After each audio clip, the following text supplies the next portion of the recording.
company fixed the issue, and I have been provided with apology. All began when I wanted to take advantage of the epic sale they had in November, beginning on the 12th. I needed tires for a while, so I went ahead and checked around. And I'd used Firestone before and had no problems. Many times I've used them. And just on a whim, I checked with them after checking many other places first for prices for tires. They weren't Firestone tires, they were Toyo tires, but they carry that brand or can get them. So, and I knew that. Long story short, I called and I told them about a week before the size of tires that I wanted.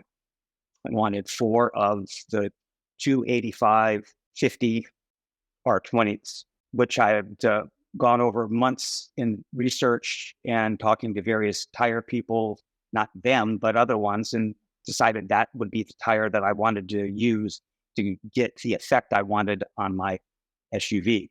So that's what I did. That was my involvement. I called, made an appointment after that for 9:30 on the 9th of November, which was a Thursday. My appointment was for 9 a.m. I was there at 9:03. They didn't begin my car until 12:30 or later. And I waited, and I, of course, went into work early and then left work. So I was physically at Firestone dealer all day. That's basically my involvement. It was telling them to please order these 4 tires for my appointment next week. And that's when it started. They went and installed the tires. They put them on. I also had an alignment that I wanted to get done because I have a lifetime alignment with that company. So basically, what happened is nobody checked to see if the tires fit properly. The backs fit fine.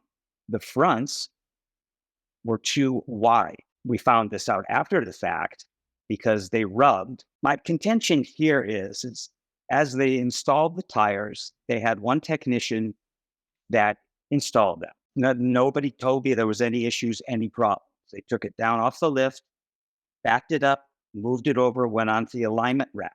Another technician sat underneath my car, looking up, doing the suspension work adjustments needed to align the wheels the right way, or this way, I should say, and could have clearly seen, had he been paying attention, that there was an issue. Nothing was said. Then, when I was ready to go later in the afternoon, they backed the car off of the alignment rack, drove it a little ways, and backed it into a parking stall. And then I went up and paid, and I left. And when I left, I could tell immediately that the car did not turn freely. It was not the normal way. And as I drove out and started on the main road, I could smell burning rubber, and I could see smoke billowing out from underneath the front of my car. I didn't know if the car was on fire or what was going on. Eventually, as I'm looking for a place to pull over and turn around, another driver frantically came up next to me and was pointing at my car, to get my attention. Bro, your car's on fire. And so I pulled in, and he stopped with me as well, which was very nice of him. And that's when I noticed that they were rubbing on the shock tower. And what it was doing, it was carving out brand new tires. It took and carved out about 3/4 of an inch of the tread would be up here, carved out because it was rubbing like this, and just carved it out all the way around like this. And the problem is, when I got back to the Firestone dealer, I'm going, didn't you check? I mean, what's going on here? And the guy basically implied that it was my fault. Every time I've gone to Firestone, they've done a road test. Even when I don't want them to do it because I want to leave, they go, no, we got to do a road test. Had they done a road test, that would have been the final check. They would have known I became the unpaid Firestone employee doing the road test, basically, is what that was. And the gentleman that was helping me at that time, not the technician, basically said, "You're going to have to pay for 2 new tires." And I go, "Well, why is that my responsibility? You're the tire experts." And long story short, if I didn't pay, I was not going to get my car back because that's what he said. So, I mean, I was backups against the wall. The funny thing is this happened twice. I missed work for 2.5 days. I mean, I didn't have a car for 2.5 days, missed work for 1.5 days. So I'm out there as well. But while I was away, the following day, later the same day, I should say, once they realized they were too big and weren't going to fit, then they realized, well, we probably need a smaller size in the front. So they ordered a smaller size, I assume from the same warehouse that they ordered the original ones. And those arrived on the Friday. And I was not there. I waited the whole day the first time, but I was off site the second day when the second replacement tires arrived. They put those on.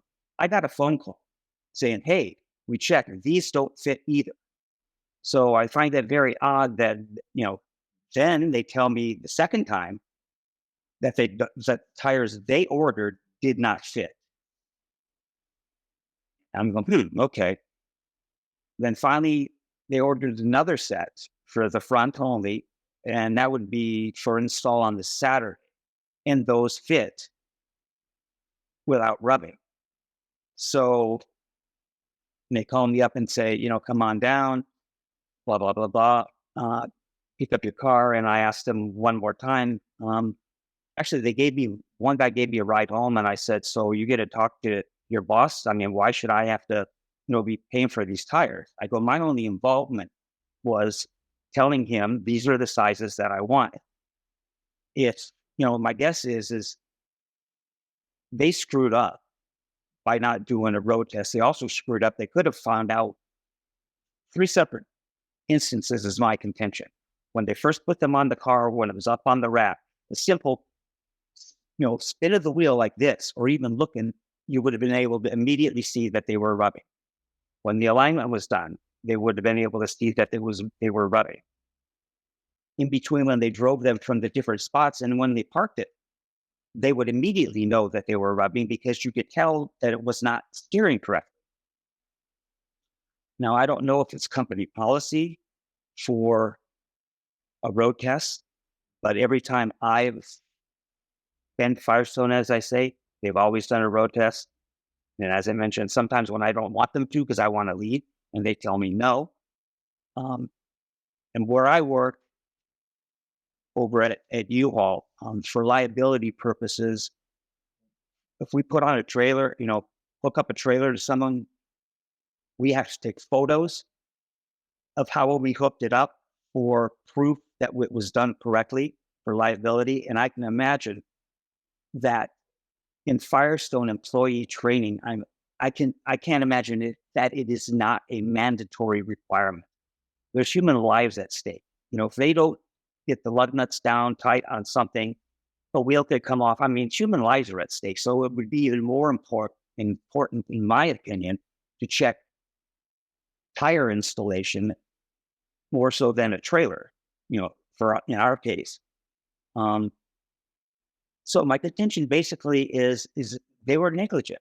They had 3 opportunities to check that they didn't rub. They did not. And now their excuse was, "Well, you told us to order the tires. That's why you have to pay for it." And that makes no sense to me.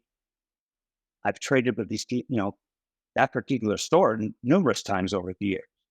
Yeah, that's basically, and what I'm asking them to do is reimburse me for the $395, whatever it is extra that I had to pay, $395.26 for the extra 2 tires. That, they're the experts.